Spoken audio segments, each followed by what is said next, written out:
글쎄 뭐 찬양대만 칭찬하니까 할렐루야 찬양대가 더 분반해가지고 최고의 은혜를 끼친 것 같아요. 감사합니다. 지금은 사순절 기간이지요. 그런데 이 사순절을 생각하는 것은 예수님께서 걸어가신 그 발걸음을 우리가 느끼면서 철저한 자족의 삶을 살아가신 예수님의 발자취를 우리가 더듬어 볼 수가 있지요. 예수님께서는 왜 내가 그 십자가를 져야 됩니까? 내가 왜 이 길을 가야 합니까? 하는 원망과 불평의 삶은 단 한 곳도 없습니다. 예수님께서 가시는 그 길은 감사와 자원의 삶을 사시면서 십자가를 묵묵히 지고 가시는 예수님의 삶의 흔적을 우리가 볼 수가 있는데, 그런데 우리는 우리의 삶을 보면 그렇지 않을 때가 너무나 많아요. 그래서 불평하고 불만으로 가득 차 있고 원망으로 가득 찬 삶을 살아갈 때가 너무나 많습니다. 인생의 불행은 언제 시작되냐면 불만과 불평이 나올 때부터 인생의 불행은 시작이 되어집니다. 그래서 예수님께 대한 죄악으로 인해서 멸망과 책망이 와도 우리들은 끊임없이 불평과 불만과 원망을 내뱉고 살고 있습니다. 아담과 하와를 보세요. 그 에덴 동산에 그 수만 가지의 과일은 마음껏 다 먹으라고 말씀하셨어요. 단 한 가지 선악을 알게 하는 그 나무의 열매는 먹지 말라고 명하셨음에도 불구하고 그 아담과 하와가 못마땅히 여겼어요. 결국은 에덴 동산에서 이 아담과 하와가 쫓겨남을 당해요. 여러분, 가인의 행적을 보세요. 자신이 잘못 드린 제사의 모습은 생각하지 아니하고 아벨이 드린 아벨의 제사를 받으신 그 모습에 불평 불만하다가 결국은 동생 아벨을 죽이는 살인자가 되어져요.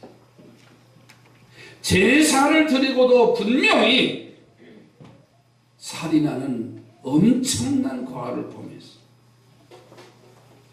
이스라엘 민족의 불뱀의 환난도여 그들이 가는 길이 바른 길을 가지 않았잖아요. 하나님을 원망하고 지도자 모세를 원망하다가 그들이 불뱀에 물리는 사건이 나타나요. 그래서 우리는요, 십자가를 향해서 걸어가시는 예수님의 발자취를 바라보면서 새삼 자족의 삶을 살아야 되겠다, 배워야 되겠다는 말씀을 생각합니다. 오늘 사회 각 도처에서 불평과 원망과 불만이 쏟아져 나오기 시작했습니다. 정치, 사회, 경제, 문화, 종교, 삶 전반부에 많은 영혼들이 피폐해져 있어요. 있는 것조차도 감사하지 못하고 늘 우리들이 보는 시각은 없다라는 거예요. 부족하다라는 거예요. 그러면서 불평과 불만이 너무나 팽배하고 있는 이 사회의 현실과, 아니 오늘 나의 현실의 모습 속에서 오늘 어떤 마음을 우리가 가져야 되느냐. 저는 그래서 오늘 말씀의 제목을 자족의 지혜를 갖자라는 말씀에, 자족의 지혜.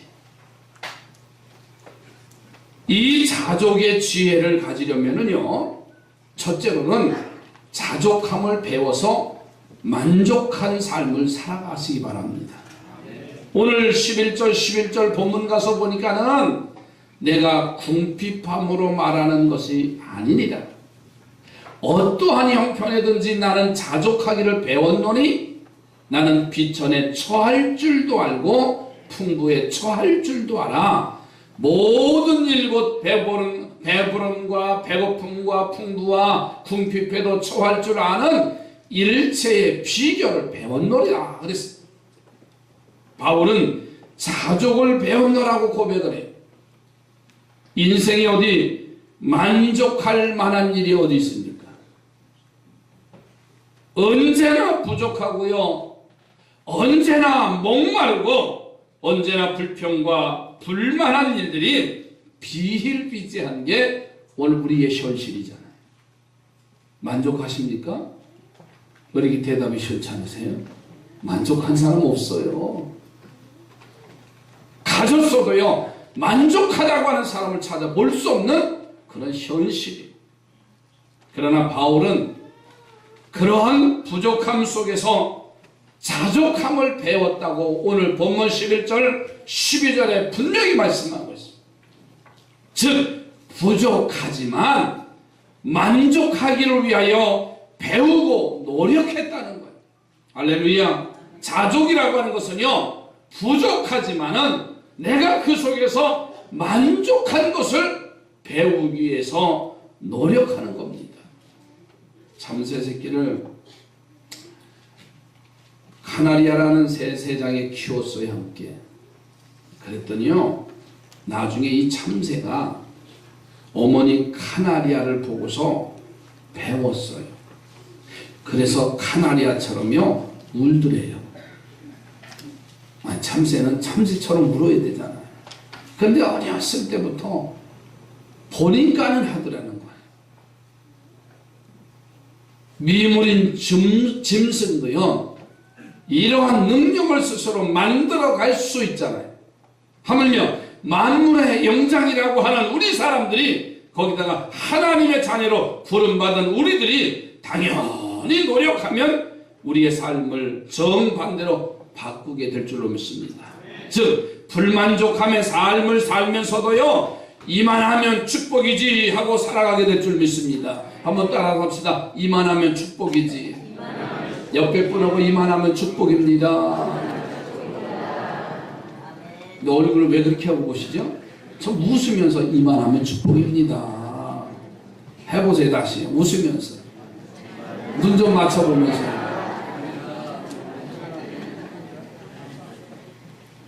정말이냐 물어봐요. 또 요셉을 보세요. 요셉 형들에게 미움을 받아서 죽을 고비를 넘기고 애굽의 노예로 팔려가요. 하루아침에 자유인이 노예로 전락해서 종살이를 합니다. 그런데도 요셉은요, 자족함을 배워서 죽지 않은 것을 감사했어요.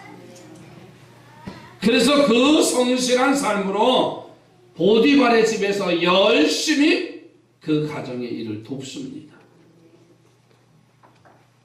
사는 것 자체가 감사해서 열심히 일하니까는 보디발이 그 집의 모든 재산을 관리하는 집사로 셉니다. 그런데 문제는 그 보디발의 아내가 이 요셉을 유혹하잖아요.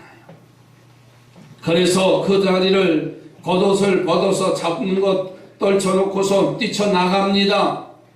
그랬더니 그의 아내는 이 요셉이 자기를 겁탈하려고 했다고 하면서 요셉을 감옥에 가둡니다. 그때 요셉은요, 자족의 은혜를 배워서 오히려 감사했어요.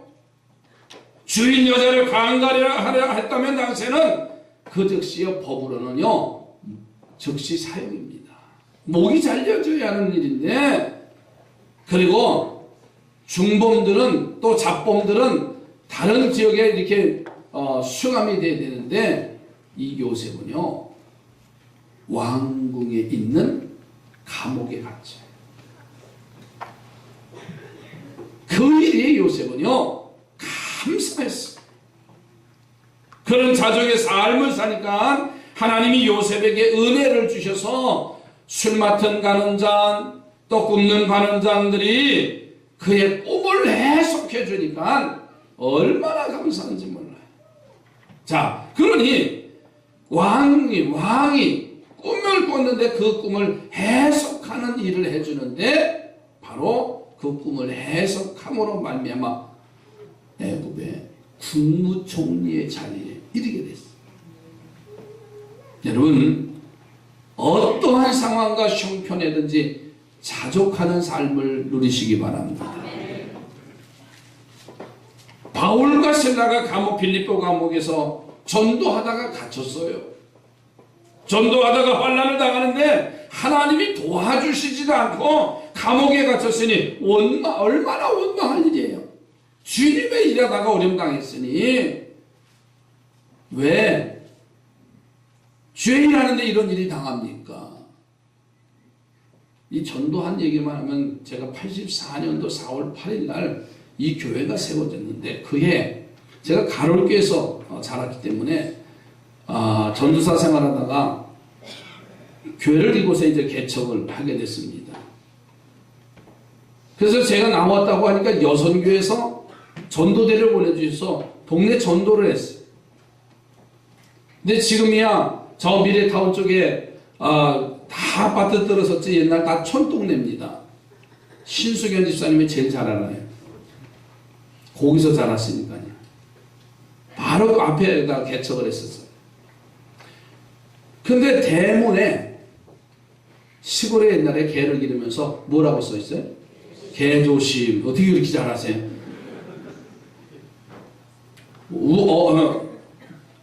집에서 기르는 개가 아주 사나우니까 조심하라고 하는 거예요. 근데 전도를 한다고 이 전도대원들에서 전도를 해주시는데 그만 그 집에 들어갔다가 어떻게 됐겠어요? 개한테 물렸어요. 그걸 몰랐어요. 전도하고 돌아가셨는데. 근데 말이 들려오기를 그놈의 집 그냥 안 놔두겠다고. 이런 말이 들리잖아요. 그래서 제가 그 개 주인 그 집에 가서 물린 집에 가서 개한테 물렸으면 어떻게 하죠? 물은 놈 개 털을 잘라서 주인한테 잘라달라. 왜 그러냐 해서 여기서 개한테 전도하다 그러더라도 개한테 여기 오다가 물렸다는데 좀 털 좀 잘라주세요. 그래서 털 한 놈 가지고요. 그 집사님한테 갔어요. 무릎을 꿇고 집사님 한번 봐주시고 저를 봐서 마음 푸시고 용서하시고 그리고 어떻게 했어요? 개털을 줬죠. 그래서 태워가지고 기름에다 해가지고 붙이는 게 그때 옛날 민간 처방법이에요. 옛날에 뭘 징그러워요. 다 옛날에 그래서 약었을 때 그때 기억이 나요. 주님의 일하다가 그럴 수도 있죠. 그렇죠? 근데 그 개 주인의 집을 그냥 안 놔두겠다고 그게 지금도 여기에 얹혀 있어요. 주님의 일하면서요. 바울과 실라가 전도하다가 감옥에 갇혔어요. 왜 하필이면 납니까? 우리가 주님의 일하면서도 왜 이런 일을 당합니까? 아니 도와주시지 못할 망정 원망할 자리였지만 바울과 실라는 그렇게 하진 않았어요. 그들은 자족함을 배웠습니다. 그래서 그 두려움과 공포의 자리인 감옥에서도요 오히려 찬송하고 기도하고 감사한 줄로 믿습니다. 그러자 우리 하나님은 그들의 자족의 모습을 보시고 실제로 그 자족을 소유할 수 있도록 지진을 일으키셔서 옥문이 열려지는 역사, 착고가 풀어지는 역사가 나타나고요 간수까지 복음을 전하는 하나님의 사람으로 세워졌습니다. 오늘도 우리 인생의 부족과 어려움에 사시는 성도들이요 자족의 삶을 배우시기 바랍니다. 자족이라고 하는 것은 뭐예요? 부족하지만 만족하기를 배우고 노력하는 삶이라고 했어요. 요셉과 같이 아멘이지요. 바울과 실라와 같이 어떠한 자리에서도 낙심하고 원망하지 말고 감사할 것을 찾아서 겸손히 무릎 꿇기를 주의 이름으로 축복합니다. 그래서 언제나 불만족과 부족과 어려움 속에서 만족을 이루는 자족의 삶을 누리는 우리 삼산의 성도들이 되어지기를 주의 이름으로 축복합니다. 두 번째로는요, 대접하며 살면 자족을 누릴 수가 있어요. 뭐하면? 대접하고 사시기 바라요. 빌립보 교회를 보면은요, 그때 당시 상황을 보면 참 어려운 환경에 처했던 교회입니다. 많은 핍박을 오지요. 지역적인 우상숭배로 어려움이 많아서요, 이 역경으로 빌립보 교회는 그렇게 크게 성장하지 못한 교회입니다. 그런데도 그들은 오히려 자신의 어려움을 주님의 종을 대접하는 삶으로 자족을 이루어가며 사는 교회가 이 빌립보 교회였어요. 오늘 14절, 15절, 16절 말씀해 보세요. 이렇게 말씀하지요. 그러나 너희가 내 괴로움에 함께 참여하였으니 잘하였도다. 15절에 빌립보 사람들아 너희도 알거니와 복음의 시초에 내가 마게도냐를 떠날 때에 주고받는 내 일에 참여한 교회가 너희 외에는 아무도 없었느니라. 16절에 말합니다. 데살로니가에 있을 때도 너희가 한 번뿐 아니라 두 번이나 나의 쓸 것을 보내었도다. 이렇게 말합니다. 이 빌립보 교회 성도들은요, 바울의 선교에 여러 가지로 대접하며 살았고요, 또한 그가 옥중에 갇혔을 때도 누구보다도 먼저 바울을 대접하는 일에 열심을 다했습니다. 바울은 그들의 삶을 칭찬하고 기뻐하는 장면이, 여러분, 바로 이것이 자족을 이루어가는 두 번째의 진리입니다. 사랑하는 삼산의 성도들이요, 부족하고 어렵고 힘들 때 한숨 쉬고 원망하고 낙심하지 않기를 바랍니다. 오히려 더 하나님을 대접하고요, 주님의 종을 대접하고 남을 대접하는 삶을 사시기 바랍니다. 그러면 우리 하나님은 만족을 누리는 자족의 기쁨을 허락하신다는 거예요. 옆에 보내고 대접하며 삽시다. 여러분, 옥합을 깨트린 여인의 모습을 보세요. 조금만 쓰고도 칭찬을 받을 일인데, 이 여인은요, 옥합을 아예 깨트려서 예수님의 몸에 전신에다 부어드려요. 그 광경을 보고 있는 제자들조차도 책망을 합니다.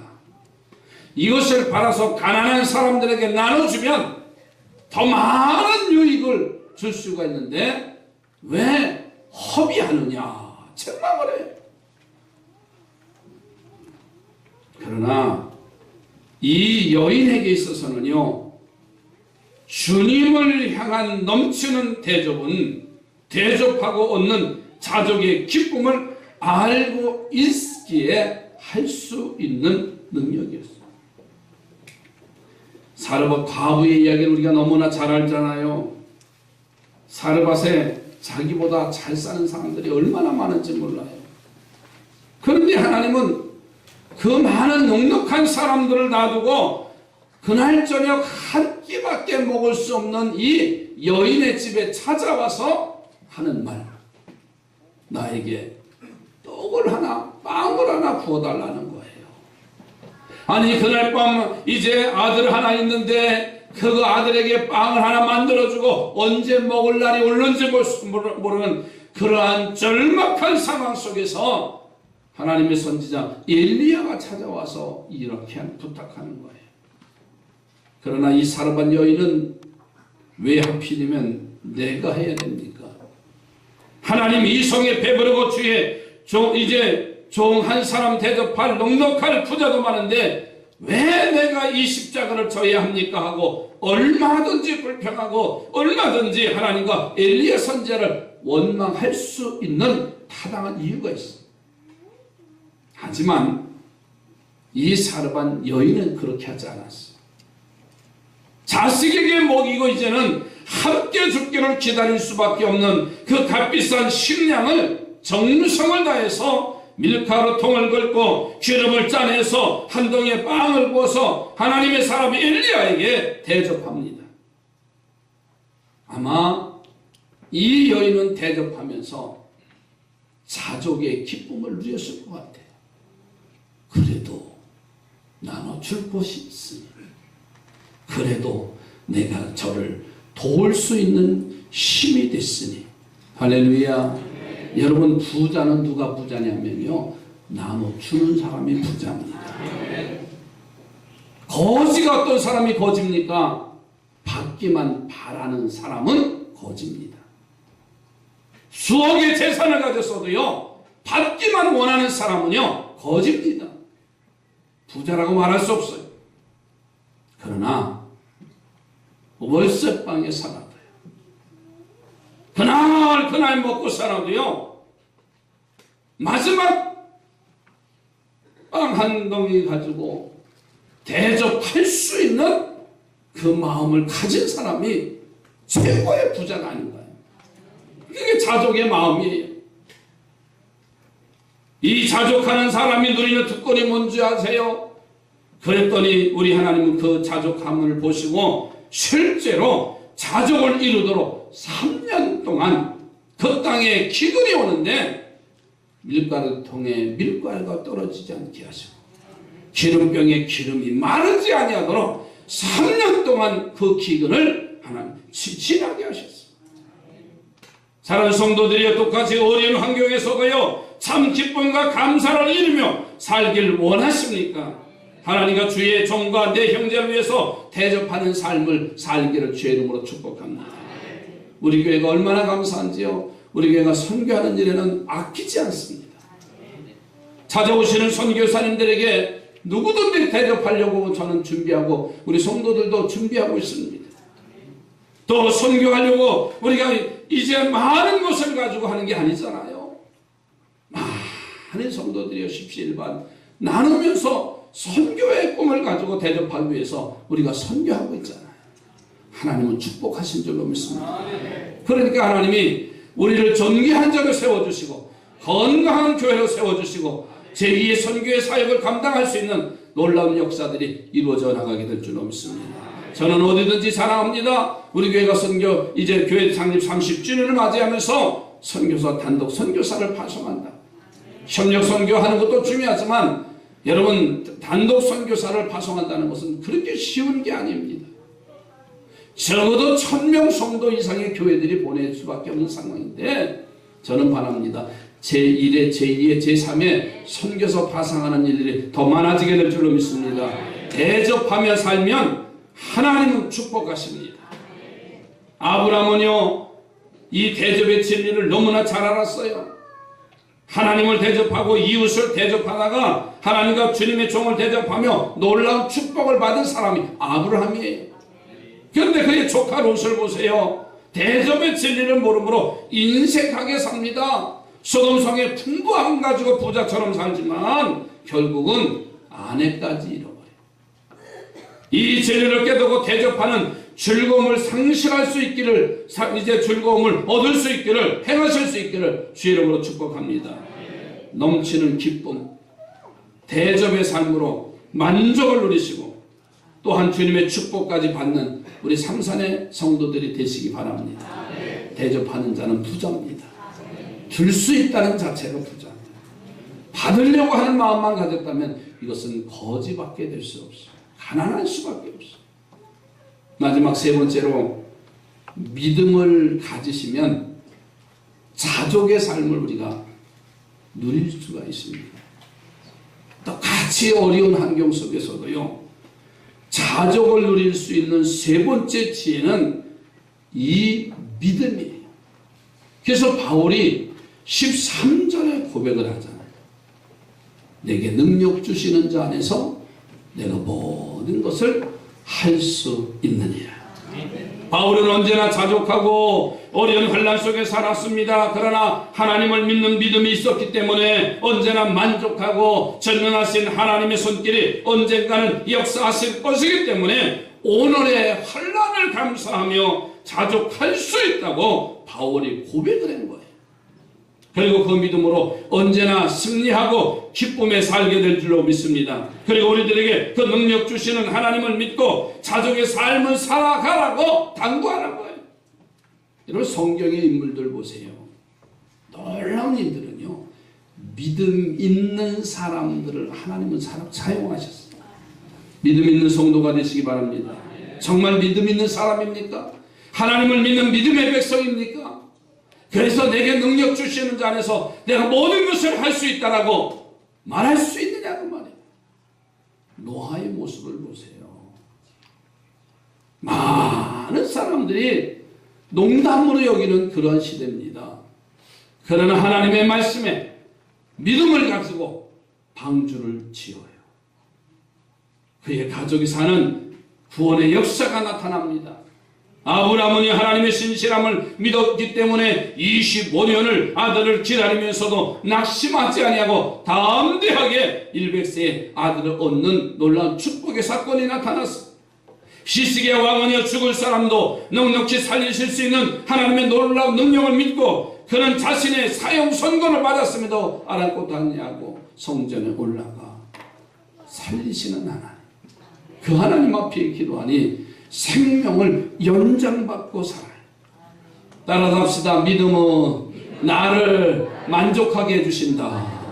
여러분, 믿음 있는 사람은요, 나를 만족하게 할 거예요. 4명의 친구들에게 들것에 들려왔던 축풍병자들 보세요. 그들의 믿음을 보신 예수님에 의해서 그 자신의 들것을 들고 가라고 명령하시면서 내 죄사함을 받았느니라. 육체의 질병뿐만 아니라 영적인 축복까지 누리는 것을 볼 수가 있어요. 믿음이 없기 때문에 불평하는 겁니다. 믿음이 없기 때문에 원망하는 겁니다. 믿음이 없기 때문에 낙심하는 겁니다. 믿음이 없기 때문에 속상해하고, 그래서 결국은 신앙도 잃어버리고 사명도 잃어버리고 축복도 상실하는 거예요. 여러분, 능력 주시는 하나님을 믿는 이 믿음을 가지시기 바랍니다. 그래서 자족의 기쁨을 누리며 살아가는 성도들이 되기를 주의 이름으로 축복합니다. 한 사람의 간증을 하고 마치겠습니다. 펜이라는 미국의 사업가의 이야기입니다. 이 사람은 폐병 4기가 되어서 죽을 날만 기다리는 사람이에요. 배쩍 말라서 아무런 의욕도 없습니다. 그는 자신의 신세가 너무나 야속했어요. 남들은 다 건강하게 다니는데 왜 나만 재수없게 폐병에 걸려서 젊은 나이에 죽어가야 하는가 원망하고 낙담하고 좌절했어요. 여러분, 마음이 상하면은요, 다른 일도 다 틀어지게 됐어요. 마음이 건강한 사람은요, 어떠한 사건이 와도 이기는 자가 되는데 마음 하나 무너지니까 다 무너지는 거예요. 자주 문병 오지 않는 가족이 원망스러운 거예요. 자신의 병을 고치지 못하는 의사가 가소롭고 미워지기 시작합니다. 그래서 자학하고 불평하다 보니까 병세는 점점 악화 일로에 서 있습니다. 어느 날 해질녘이 되었는데 지금까지 들어보지도 못한 아름다운 찬송 소리가 병원 복도에 퍼지는 거예요. 그는 자신도 모르게 그 찬송 소리에 끌려서 소리가 나는 곳으로 나갑니다. 작은 방에서 예수 믿는 환자들이 모여서 예배를 드리고 있는 거예요. 자, 그런데 그들이 부르는 찬송이 천사의 음성처럼 들려오더래요. 그래서 찬송이 우리가 너무도 좋아하는 녹은 신 걱정하지 말아라 주 너를 지키리 하면서 그 찬송이 그 복도에 이 환자의 귀까지 들려오는 거예요. 이 찬송에 끌려서 예배의 자리로 들어갑니다.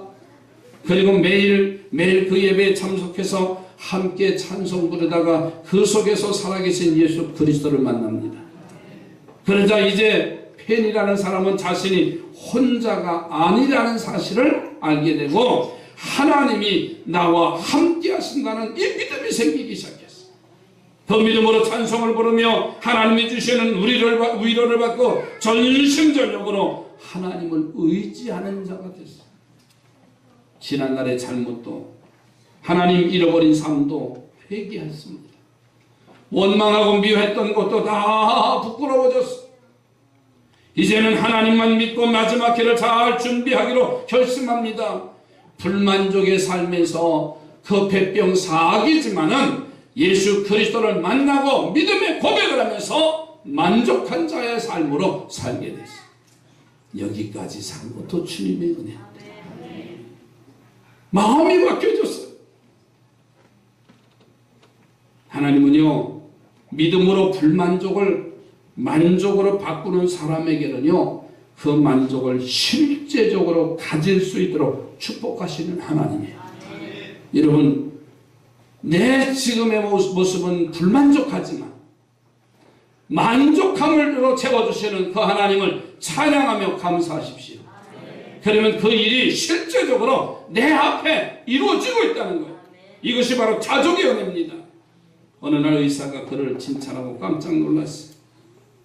놀라운 속도로요 치료가 되고 있었기 때문에 편인은 그로 인해서 깨끗이 병 고침을 받고 하나님이 주시는 자족의 축복을 실제로 받은 사람이 믿음을 가지니까 하나님은 계속해서 만족의 삶을 살게 해 주시는 줄로 믿습니다.